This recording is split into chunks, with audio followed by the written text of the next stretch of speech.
welcome back to my YouTube channel mga boss. Ito may gagawin tayo na Mitsubishi. Yan. Na L3. So, ang issue nito is hindi na wala nang hatak.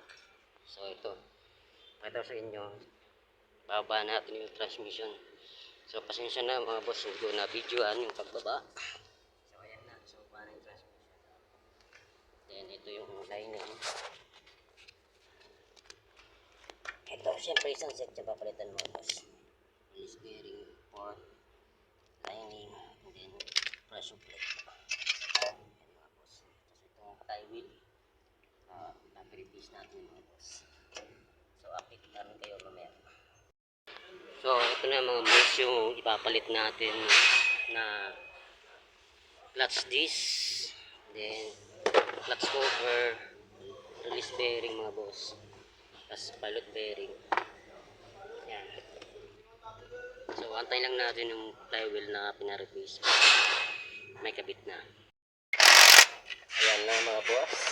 Kabit na yung flywheel na bagong replace. So, ayan. Higpitan lang. Yung pinaka line na tsaka clutch cover.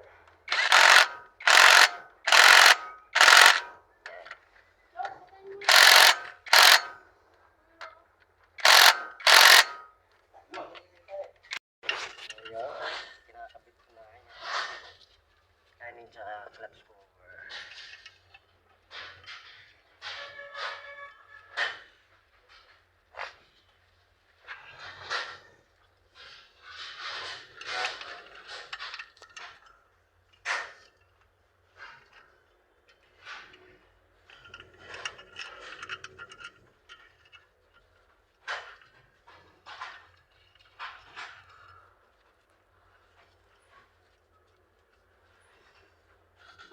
Doce.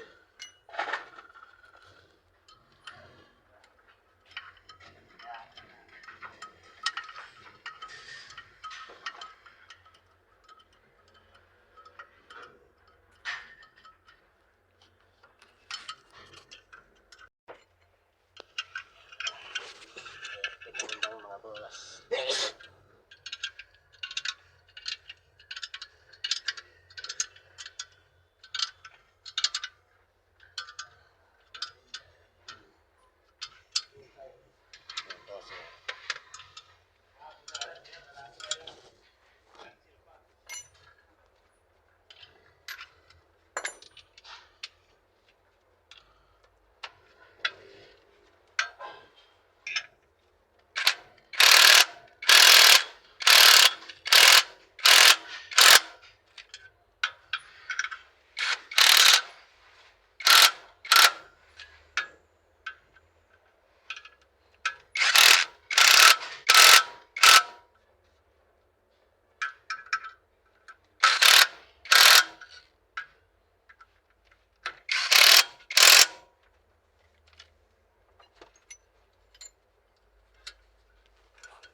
So, ayan na mga boss.